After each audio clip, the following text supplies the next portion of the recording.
Hi, everybody. Everyone, welcome to our living Pride community event between Redemac and Prequel, our first ever collaboration. Pride Month is still on, so still Pride to y'all. My name is Vlad. I work at Prequel, a cutting-edge photo app. We're here with our partners, Redemac, an incredible tool for web design, for design standout websites, portfolios, presentations. Today we're going to talk about queer identity and embracing it in design and in content making, and we couldn't be happier to host this. So before we jump into the conversation, I'm going to refresh us on some rules that we have here. Please remember that you listeners need to stay active during the talk. We can all share comments. My colleagues are going to be moderating them and picking out the best questions from the audience for us today. Also, remember to stay very diligent and don't do any spam or abusive comments in the comments, because again, they will be moderated. Everyone commenting today will receive a special DM from us with exclusive offers from both Prequel and Redemac. And I think that's it. Today, we share as two companies that believe in authenticity and self-expression, and we're building tools that help people create in a self-expressive way. And for Pride Month, we're discussing how the self-expression and challenges that come to expressing yourself, embracing your identity in public content making, how those things are affected by being queer, together with queer creators and queer designers that are joining us today. Let's introduce our guests: Lehmann, Ziggy Zaddy, Oliveras Colom, Annika Hansteen-Izora. You're all super welcome, and I'm inviting all of you first to introduce yourself briefly and say maybe a fun or unusual fact about yourself, less expected fact about yourself. Tell us where you're from. The stage is yours. Let's start with Ziggy, I guess. Yes, I'm Ziggy, also known as Ziggy Zaddy. I'm 29 years old, based out of Miami, Florida. Originally from Chicago. I'm a poet and model. I've been a poet like 13 plus years now. Welcome to the stream. Yeah. Anyone else want to go? I can. Go ahead. Okay, word. My name's Annika. I use they, she, he pronouns interchangeably. I'm based in Brooklyn, but I'm from Palo Alto and Portland, Oregon. And I'm a product designer and creative director and writer. My name's Nick. I live in Los Angeles. I'm also originally from Chicago. I'm 30 years old. My pronouns are she, him, and I am a TV writer. Hi, I'm Carlos. My pronouns are he, him, and I am a queer creative from Puerto Rico, based in New York. And by day, I'm a designer, and by night, I'm a lettering artist. Welcome, everybody. So good to see you all. And we could just jump into the conversation, but before real serious questions or whatever, let's do some ice breaking and imagine for ourselves a word where the concept of coming out is obsolete because everybody's identity is maybe somehow already automatically respected and acknowledged and visible. How would it change the way you work? How would it change your content? How would it change your public life? What would change in your attitudes? How's everyone's gonna live in this world? Personally, I think that based off of just how I started my Instagram, I was bullied in high school. So Instagram was my way to escape all of that. I feel like had I not, I think that based off of that whole experience and like how I was coming out, I think that it wouldn't be based off of that. I think that I would just like come in and just be the poet that I am, instead of having to like be the person that is just, you know, this lesbian that needs a safe space. You know? Yeah, need a safe space is what puts us a lot of us online to seek communities. Does anyone have other examples of reaching out to online communities in the sake of safe space primarily? Yeah, I you know, off of what Ziggy was saying, I feel like a lot of what I write about, it mostly does revolve around queer stories, mostly like queer love stories, and injecting comedy into that, kind of making it, unfortunately, it feels like a lot of that, especially for TV, because you're appealing to this like wide audience, that is not the safest space.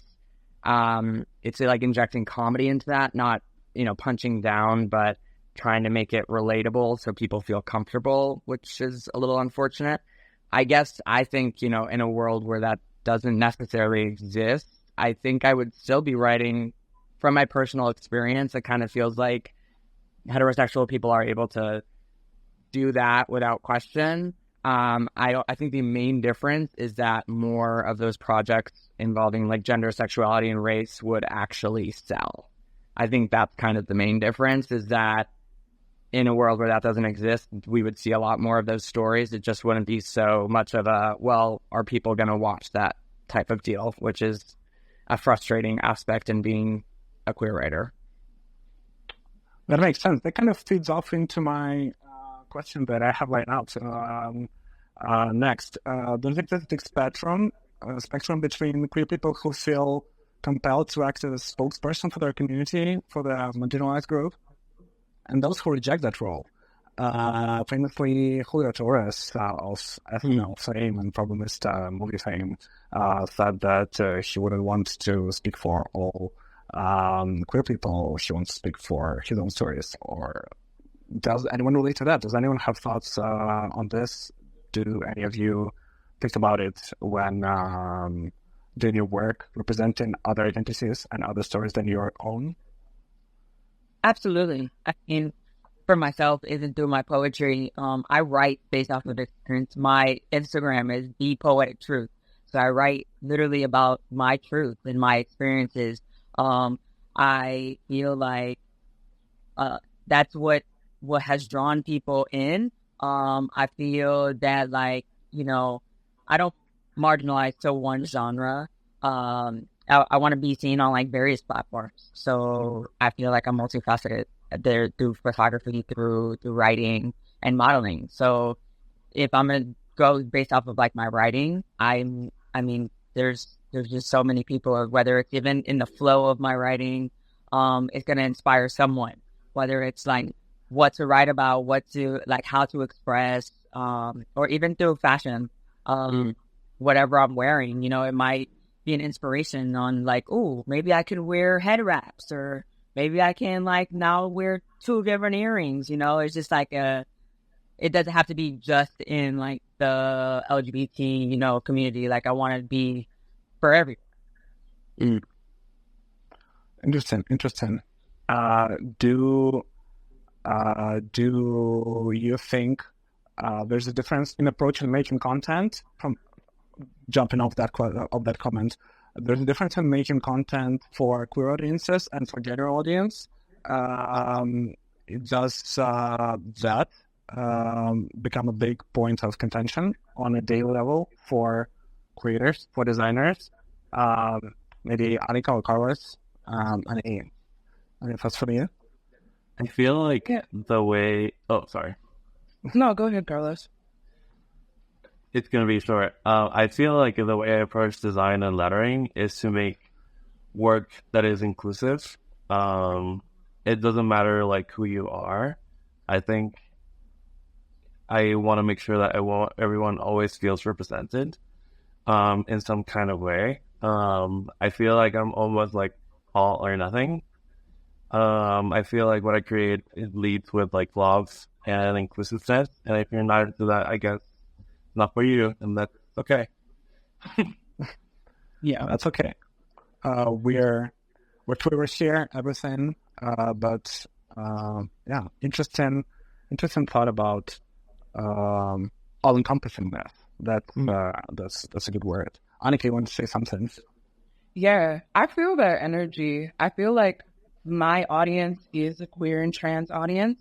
So to me, there's no difference in my approach on how I'm thinking about a general audience versus a queer and trans audience. I'm not even really thinking about the general audience because for me, my work, if it isn't speaking to trans and queer people, then I don't want to be making it. Then I don't want to be participating in it. That's a great stance. Do you ever feel? Does any one of you feel pressure in that regard to adhere to some kind of standards to educate, to be a role model, to follow some kind of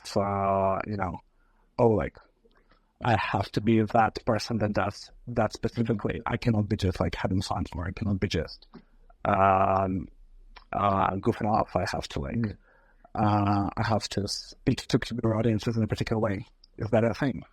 Pressure like that? I try not to let that necessarily affect my work or my just general existence. I kind of feel like I want to, show good face and tell true stories and make people feel accepted and included. But I think the pressure to be perfect just because you are different, I think there is this like interesting conversation around, well, you've been successful in this realm and like other people haven't had that opportunity. So you have to be, the face, like you were saying about Julio Torres. I don't think that's expected of other people in different communities that aren't viewed as othered or marginalized. So I try not to let that affect me. Am I, being the most wild version of myself and saying things that I don't believe? Absolutely not. And I am like specific about what I say and what I put out, but I try not to let that affect, I try not to worry about upsetting certain people who are not comfortable with who I am. That's a great answer. We all work through platform. We work in the age of social media and platforms, social media platforms, but also platforms for finding freelance work, or platforms for contracting, or all these other things that enable our digital era work. They're all corporations that sometimes do bad things, sometimes they do great things. Do any of you follow if these companies do to support LGBTQ communities, or do you follow, or do you use some products and brands and platforms specifically because they know they do something meaningful for the community? Is that a thing? Absolutely. Even for me, like as a model, I was actually like booked through a lot of companies, and I wasn't actually taking the opportunities unless I knew that it wasn't just for Pride Month. There was one which was Listerine, and that one was amazing because it was in a 3-month period, and it could be at any point of the year. They weren't asking for that specific month. They said whenever I was ready. And with that, they donated $10,000 of my of what charity I wanted to choose, and I chose one that was based out of Miami. It was for children, for mental health and all of these things, and I thought that was really amazing. Since then, I abide by Listerine. I feel like, Go Listerine. Yeah, that's awesome. Honestly, such a big discovery. Right. So I didn't know that, and it's not just Listerine. It's Johnson & Johnson. So I was just a part of the Listerine part, and I think that's amazing for them to donate that much money to a charity of my choosing, not even there. So I knew that it was like there was proof in the pudding, That's very cool. Yeah, that's awesome. Has anyone else had experiences where companies donated contributions to charities on top of their paycheck? No, I haven't. No, I haven't. I think that's amazing. I also think it's so incredible that it was to the charity of your choosing. It wasn't just like, this is the category and this is where it goes. It was that's incredible. I mean, I'm going to go back to the list right now. Bulk order for all. Yeah, exactly. Great. Maybe, have you heard about brands? Has anyone ever held brands accountable for their lack of support? Like, have you shouted out other companies outside of Swiss Rain on Instagram for rainbow washing? Does anyone do that? Because I feel like there are not always commenters. Mm-hmm. They're like so quick to conclusions. Mm-hmm. But I wonder if that's an actual thing outside of crazy commenters. Well, I think it's even with at Pride. I forget where it was a couple of weeks ago. There was like a Deloitte float, and they had all these balloons, and it was like, Deloitte Pride and whatnot. But the background was that they donated hundreds of thousands, if not millions of dollars to anti-LGBTQ organizations. And I'm glad I've seen on the internet people calling that out, because I do think it is like, I mean, there are like massive corporations that donate to conversion therapy, or like camps, or like, taking funding out of schools where they teach gender and sexuality, or attacking trans children. And then, they're like, well, if we put some balloons up at a pride parade, no one will understand this. So I think that accountability is absolutely needed. And I think it's absolutely ridiculous that they feel comfortable just, signing off on that and just, turning and then just continuing to send that money elsewhere. And because the worst thing is that those practices of such funding even exist at all. And the fact that rainbow balloons are put upon them is just cherry on top of the cake. Yes, I think there was a similar story with people with Coachella in like 6 or something years ago, that their funding company actually donated money to anti-LGBTQ causes, and they were like, there was this big controversy, and at the end it kind of like blew over. I do not know how that ended. We should look into that as a group research question. Okay. A couple of questions for Annika and Carlos as designers. Design by itself, for people that are not maybe publicly presenting as creators working in design, generally design is a less public discipline, and as if it's like inviting less invasion into personal space, less scrutiny. Would you say there are still risks that design professionals face when they are being openly queer, when they are presenting as openly queer in the industry? Yeah, absolutely. There's a really incredible organization called Queer Design Club, and they did a survey of queer and trans designers in 2021, and it had like really incredible findings, but some of those findings were about how like 41% of trans respondents lost employment due to COVID in comparison to like 29% of cis designers. Or how it found that cisgender gay men received significantly higher pay and job stability than other queer identities, even though the majority of respondents in the survey identified as women, and also how Black and Middle Eastern and Hispanic and Latinx designers make up for a larger percentage of those that report lower income averages. So we literally have data that's showing that designers that are of marginalized identities, specifically trans designers, specifically those that are people of color, are facing literal job instability, lower wages. And we can also see this in design leadership as well. The amount of queer and trans designers that are present in design leadership positions is so few and far between. And even though design might not be seen as like a very public-facing role, it actually is. Like, I think about Target, for example, is going through a huge scandal right now in how they rolled back their Pride merchandise because of backlash against it during 2023, and how they haven't been showing up for their queer and trans designers that they hired for this collection, and how they also made that collection smaller.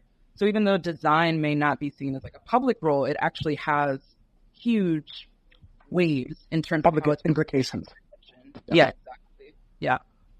Do you think there's a sustainable way to confront that, to avoid that, by your personal choices or professional choices as a designer?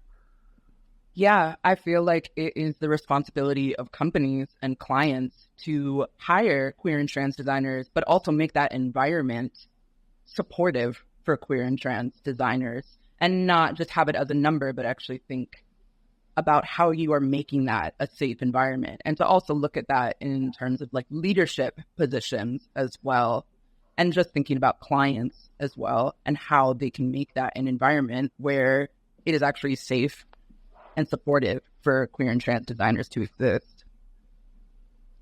That's a very well-researched position. Thank you, Annika, for bringing all that stuff to mull over for all of us to think about.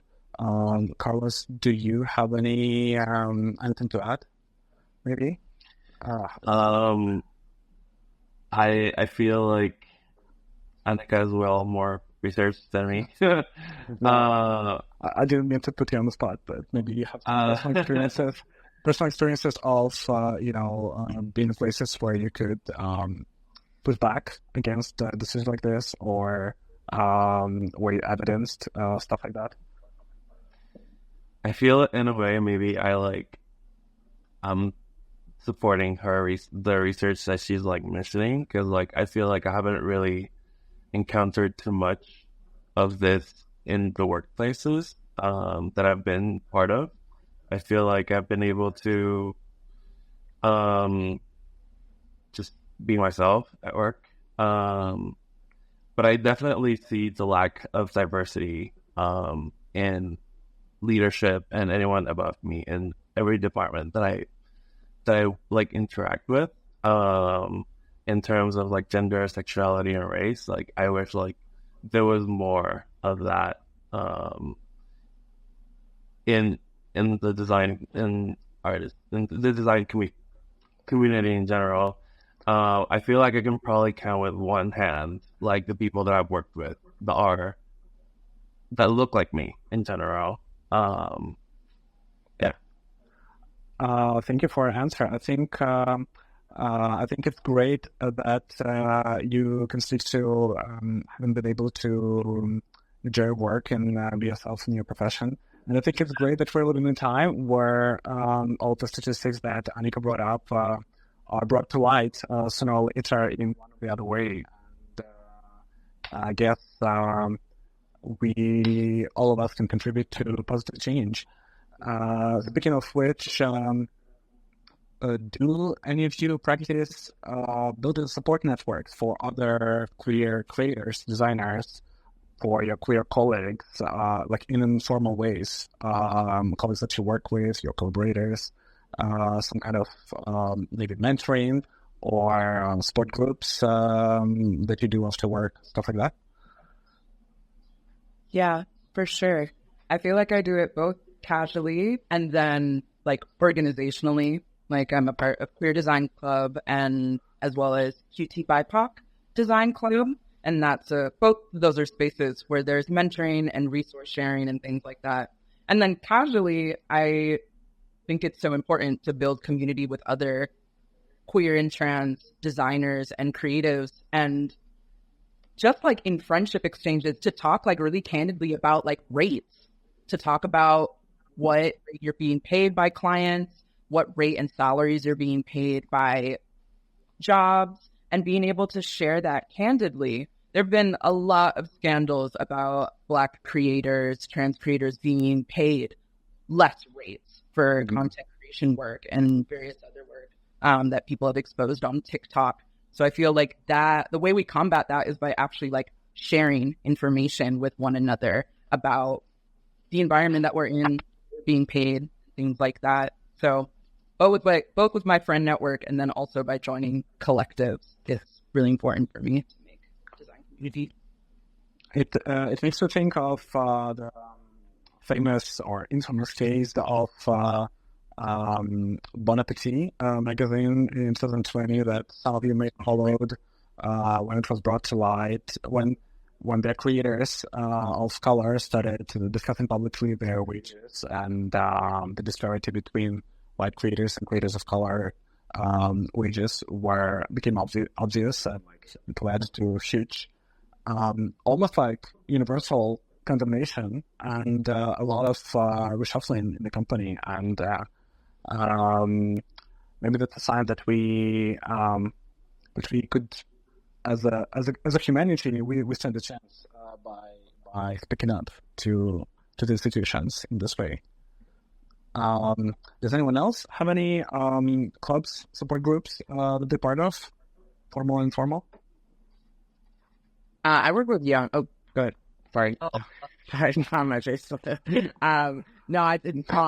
I work with some young queer writers just who move out to LA. I work with some queer groups back in Chicago, but so I've been lucky enough to kind of have some success in TV, which is an interesting kind of industry to break into. There's a lot of different kind of levels and whatnot. So I've worked with a lot of young queer writers who are just, asking for notes on scripts or, looking for specific jobs within the industry that can kind of get you up there. So that's been a really nice, wonderful thing. And most of my favorite writing is from queer writers. So I feel very lucky to be able to do that. Shout out, Nick. Great stuff. Ziggy, do you want to add something? I was just gonna pitch in and just say I know that there's so many sports here, especially the lesbians. I'm a huge part of the lesbian community out here, and there's football teams, basketball teams, soccer teams, which I think is really amazing. I haven't personally had the time to join any teams, but I know they exist. So if I ever wanted to, I know it's available to me. Mm-hmm.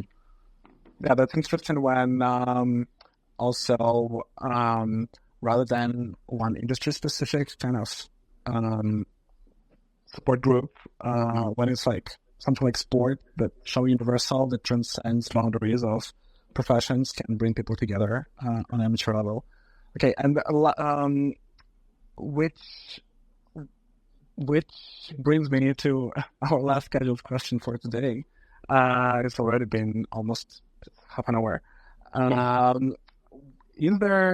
What is one piece of advice that each of you would give younger selves about,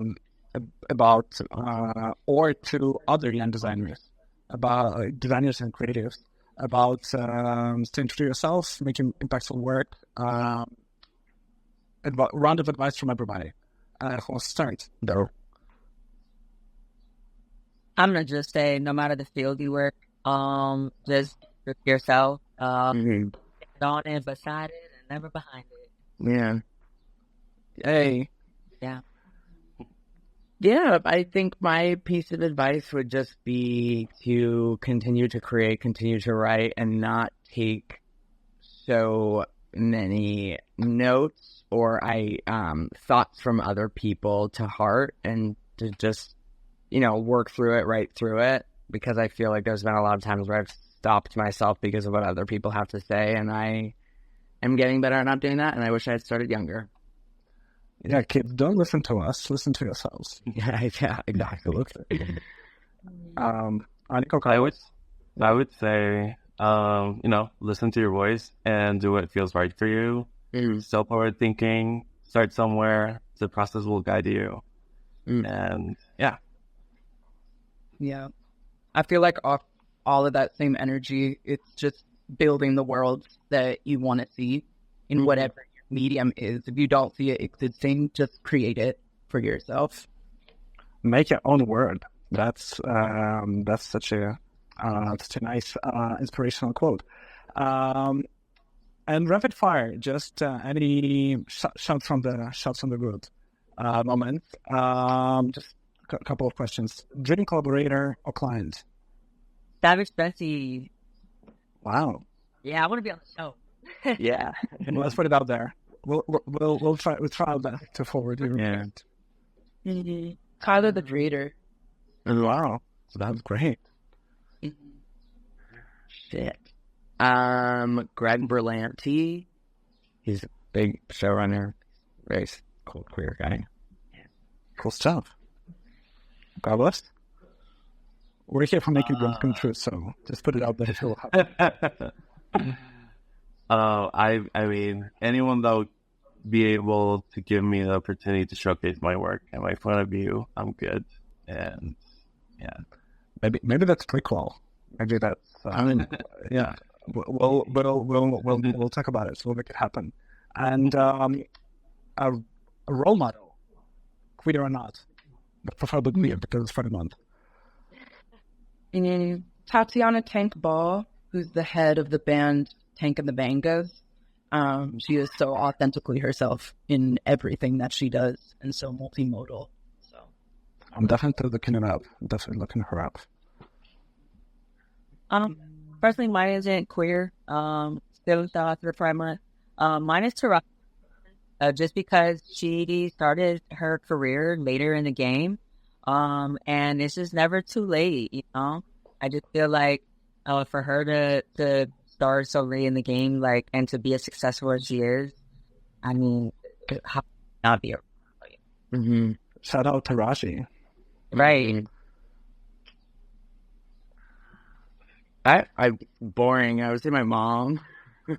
Like, Mom. Not boring. It just, she was very, I mean, both my parents were always very supportive of kind of my dreams and my very much being myself. And so I feel like a lot of that creativity and push forward to do what I wanted to do came from that. I would also say my parents. I think I admire, the resilience and the hard work. And I think that has like instilled in me. And also, I guess I would have to give a special mention to RuPaul. I feel like for the longest time, I was taught that I was going to burn in hell, or like for being myself, or like I was gonna get AIDS or whatever. So I feel like just listening to the show and just him, like I've been able to come to myself. Like I have embraced who I am, and like now, like there's no stopping me. Shout out to Paul. Yeah. With all her, controversies, still shout out for bringing Carlos on this journey that led to this live stream. Thank you guys so much. This has been a great convo. Thank you to everyone who's been listening. We hope you are having a great Pride Month or just a great June morning, afternoon, wherever you are. And thank you guys all. You're free to start to disconnect from this call. And I'm just wishing everyone to enjoy their day. And remember to join Prequel on future live streams. And we are always going to bring some very interesting guests and experts in our next installments. Shout out to Ready Mag for joining us on this mission today to bring these beautiful creative people for this conversation. And shout out to you all again. And let's have a great rest of Pride Month. Make those 4 days happen. Thank you. Thank you so much. Everybody. Bye.